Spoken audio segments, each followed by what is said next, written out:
Okay, we're going to finish up the book tonight, or today for you guys. So do you guys want to know something funny? You know how the last two videos have like cut off in the middle of me, in the middle of a sentence, in the middle of a page? Both times my son has called me in the middle of me recording my video, and whenever the phone rings on my phone, it stops recording. So we're going to cross our fingers. I've told everybody they're not allowed to call me for the next 15 minutes. So here's hoping we don't get interrupted, okay? He's standing up now and looking out the window in this direction, toward the cemetery. His lips are moving like he's talking to somebody. Now he's pointing at the apple tree next to the one I'm sitting in. There's a basket under it. What the heck? An apple just fell from the tree directly into the basket. There goes another one. Two more. It's almost like someone's picking apples and putting them in a basket. Except no one's there. We know who it is, don't we? Wait, now the basket is floating back to the house. I'm in my car now. I'm not sure what that apple thing was all about. I'm parked in front of the house. The kid is down the street mowing yards. This is usually the time of day he delivers the afternoon newspaper, but holy cats! A newspaper just flew onto the front porch of Spence Mansion and landed with a thud. Same thing's happening next door. In the next house, too. Self-propelled newspapers are delivering themselves down the street. What the Sam heck? I'm out of here. Get somebody else to cover this freak show. Frankenbeans.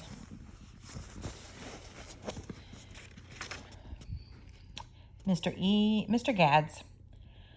I'm writing to inform you that I have decided to terminate my professional relationship with your client, Ignatius Grumpley, due to his A, unstable mental condition, and B, inability to finish writing the next Ghost Tamer book.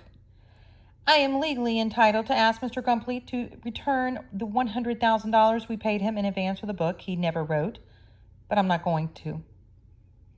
Why? Because I'd like to keep this matter as quiet as possible. And also because I know Ignatius has spent the money. I'll just chalk it up to a business loss.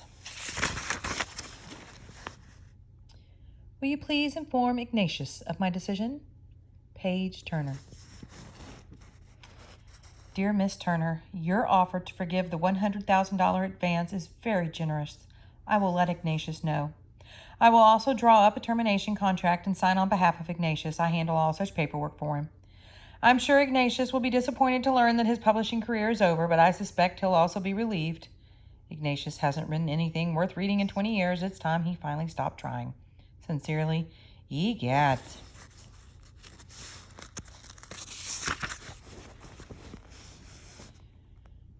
Agreement to terminate the contractual relationship between Paige Turner Books and Ignatius B. Grumpley. This agreement shall end the long-term professional relationship between Paige Turner Books and Ignatius B. Grumpley. From now on, anything Grumpley writes or attempts to write or says he is writing or will write is his business. Paige Turner Books has no interest in Grumpley's work today, tomorrow, and or forever. And signed by both people, Paige Turner and E. Gads.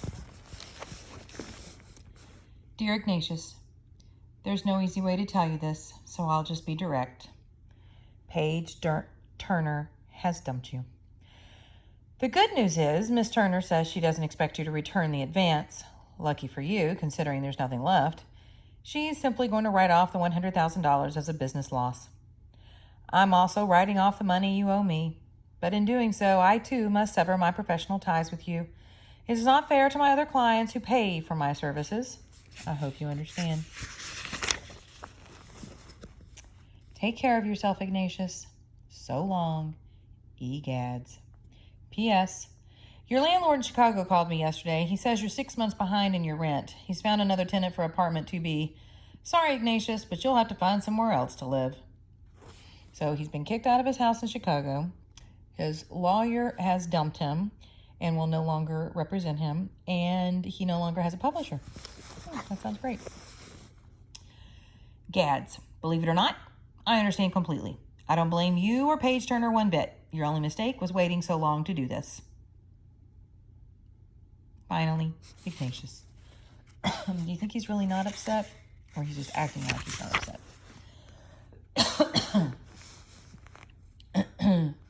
Untitled. So this must be what they're writing. The man was old and creaky. Bald, too, overweight, and a complete failure. At one time in his life, he had been a halfway decent writer, but that was long ago. Now he couldn't write to save his life. He often wondered why. The more he wondered, the less he could write at all. He was stuck. Then the writer met a woman. She explained what his problem was: selfishness. The man knew she was right. His inability to care about anyone other than himself had made him a lousy writer and a miserable man. Realizing this was painful for the writer, but in an odd way it felt good too, because he suddenly found himself caring about this woman who had told him the truth about himself. It felt strange to know that there could exist a person who knew him as well as this woman did. It made him feel something he hadn't felt in many years. But what did the writer do? He blew it. His inflated ego got the best of him. He was trying to be a big shot, a VIP, very important person. More like a very insufferable pig. Oh, now you're being too hard on yourself. Olive! Is that you? Who else talks to you like this? I can't tell you how relieved I am. I'm not wearing my glasses. Do I see the word exist on the previous page? Yes! I'll retype it in a bigger font. I wrote, I felt strange to know that there could exist a person. I have my glasses now. Move your head so I can read the rest. Olive, please stay. You're inviting me to stay in my own house? Hardly necessary, Iggy. What I mean is, I want to try again, please. Will you write a book with me? Why should I? I've changed. I've grown. I've learned something about myself and others. Aha! Character development. Very important in a story. I'm not talking about a character or a story. I'm talking about me. I know, but we're all characters in our own stories, Iggy. You're frowning. I'm not sure I understand. All I'm saying is that your life is a story and that you are the main character of that story. Is your story a comedy or a tragedy? Is it dull or is it compelling, spine-tingling drama? My point, Iggy, is simply that each of us is the author of his or her own life. So if you're telling me that you've changed, I'm pleased at your authorship. Does this mean you'll stay and write a book with me? Oh, I suppose we could try, Iggy. What is it? You look like you've seen a ghost. For a minute there, I thought I saw... Olive? Is that you? Of course it's me. Didn't anyone ever tell you it's rude to stare? Now scoot over, dear. I write better when I'm sitting down. So we must have been able to see her finally, right? Uh-oh. Demolition crew prepares to level Spence Mansion. Dear subscriber, with today's edition of the newspaper, you are also receiving the first 3 chapters of a true ghost story called 43 Old Cemetery Road. We hope you like it. If you're interested in reading the next 3 chapters, please send $3 to 43 Old Cemetery Road, Ghastly, Illinois. We plan to keep writing, illustrating, and publishing additional chapters for as long as readers are interested. Sincerely, Olive Spence, Ignatius Grumpley, Seymour Hope. Co-author, illustrator. Miss Sale, I am writing with 2 requests. First, I ask that you please accept my apology for the rude letters I wrote to you earlier this summer. I was a pompous bore, but I have since changed my ways. Second, I'm asking you to inform Les and Diane Hope that a buyer has been found for Spence Mansion. The buyer is a current occupant of the house who requests that you cancel the demolition order. Enclosed, please find a check for $250,000. Thank you. Sincerely, Ivy Grumpley. Did y'all notice he didn't say I wanted to buy it? He said a current tenant in the house or a current occupant. Dear Mr. Grumpley, an enthusiastic yes to both requests. I'm calling Mr. and Mrs. Hope right now. They will be thrilled by the news. Congratulations on your new house. International Overnight Mail from Hôtel des Saints, Rue de Villon, Paris, France. August 29th to Seymour Hope, 43 Old Cemetery Road, Ghastly, Illinois. Dear Seymour, have you heard the good news? Anita Sale has found a buyer for our house. We're so proud of you for not scaring off Mr. Grumpley with those silly ghost stories. Miss Sale also tells us you've become very rich this summer. What a smart boy. Don't worry about the money. We can convert it to euros when we return to Europe with you. We'll be home soon to finalize the sale and pick you up. Sincerely, Mom and Dad. P.S. Sorry we haven't had a chance to write before now. We've missed you so much. I'm not sure I believe that. What about you guys?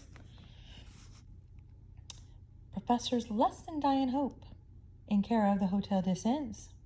Dear Mom and Dad, you're right that Anita Sale found a buyer for 43 Old Cemetery Road. It's me. I bought the house with the help of Mr. Grumpley and Olive C. Spence.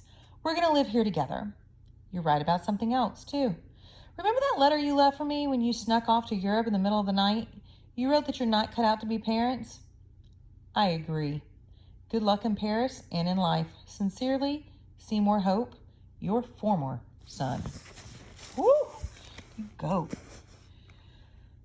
Let's see here. Seymour Hope and Ignatius Grumpley. Dearest Seymour and Ignatius, orders for more... Oh, this is Olive's writing, isn't it? Yes, because it's her stationery. Orders for more chapters of 43 Old Cemetery Road are coming in from all over the world. I just counted our funds today. After giving Seymour enough money to buy this house, we still have $350,000. And that's just the beginning. The more chapters you write, Ignatius, and illustrate Seymour, the more money we'll make. Isn't it exciting? Just think. Ignatius overcame his writer's block. Seymour was able to buy the house he loved, and I published a book. Well, co-published a book, but still, I did it. Or rather, we did it. And even more amazing, people in town are starting to believe in me. I was just down at the Ghastly Gourmand picking up some muffins, and I heard Shirley Ujess telling her customers, I don't care if a ghost did help write it. 43 Old Cemetery Road is the best ghost story I've ever read. I can't wait to read the rest of it. Oh, it's music to my ears, boys. Music to my ears. And do you know the best part of all? I don't have to haunt this old house anymore. I can finally retire to my grave and rest in peace. You have no idea how exhausting this haunting business is. A few things before I go. Ignatius, may I suggest that you use $100,000 from our book fund to repay Paige Turner the money she advanced you on that silly Ghost Tamer book. I also think you should send EGADS $3,000 for the summer rental of my house and $10,000 to cover your legal bills. You'll just feel better about yourself if you do, Iggy. Seymour, I want you to use as much money as you can. Let me try that again. I want you to use as much money as you need to turn the third floor into an artist's studio. As for me, I'd like someone to keep my grave tidy. Flowers are nice, but not necessary. I know you two will be busy with your publishing careers. Just remember me. That's all I really want. And be kind to each other. Remember that other people are as real as you. Other people's feelings are as real as yours. In fact, our feelings are what make us real. I'm going to reread that because I want you guys to really think about that. This is a wonderful lesson for all of us right now to think. As for me, I'd like someone to keep my grave tidy. Flowers are nice, but not necessary. I know you two will be busy with publishing careers. Just remember me. That's all I really want. Ready? And be kind to each other.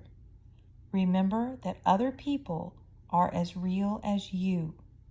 Other people's feelings are as real as yours. In fact, our feelings are what make us real. I love that, boys and girls. I love that. I'm glad you two have each other. Enjoy my house. I know you'll take good care of it and each other. Better sign off before I become a weepy mess. Goodbye forever. Love, Olive. No, she can't leave then. Dear Olive, don't go. This house wouldn't be the same without you. I don't want to live in the mansion if you're not here. Please stay forever. Love, Seymour. This is me in shadow begging you to stay.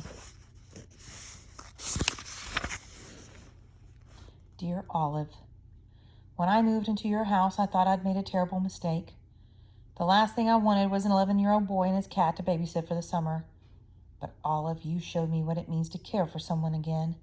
And now, like you, I care about Seymour. I really do. For a kid, he's not bad at all. I'm even growing a bit fond of that furball cat of his, so what if Shadow makes me sneeze? I'll buy more handkerchiefs. I'll buy a truckload of handkerchiefs. And well, how should I describe my feelings for you? I like that you slam doors when you're mad. I like that you made sure Les and Diane Hope, the rats, had a miserable summer in Europe. I like how protective you are of Seymour. I like how you read over my shoulder when I'm trying to work. I like how you make me excited about writing and life. I find myself thinking about you all the time and wondering if what I feel could be love. I don't care if that sounds crazy. It's how I feel.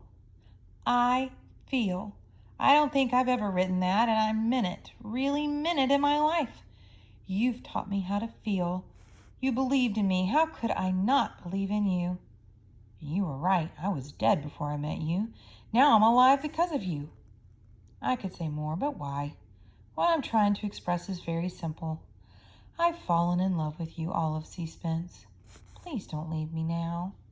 Love, Iggy. P.S. And if that doesn't work, I'm not above playing the guilt card. Stay for Seymour's sake.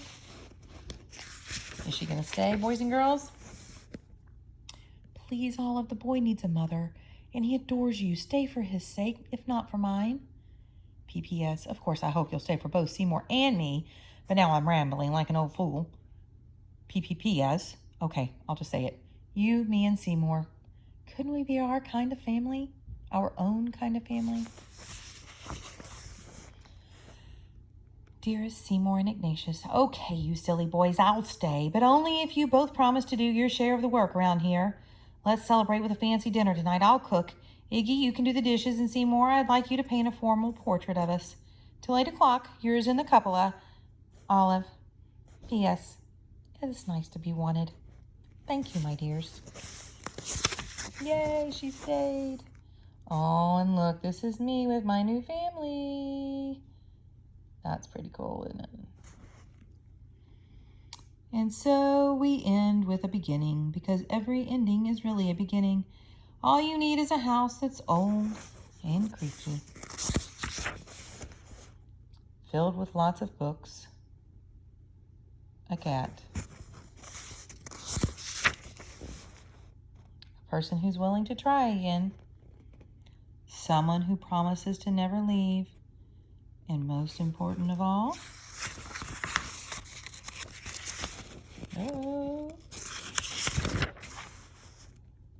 a little hope. Nice touch, Olive. Well, thank you, Iggy. The end. For now. Oh my. House your knowledge, interior feature, the laundry chute, an ice box, a dumbwaiter, a transom, a newel is the upright post at the base of a staircase. Guys will have to sit here. You can pause it and read each thing. A cupola, a finial, a gargoyle, a gable, a widow's peak. Yeah, you guys should pause it and read each of those things.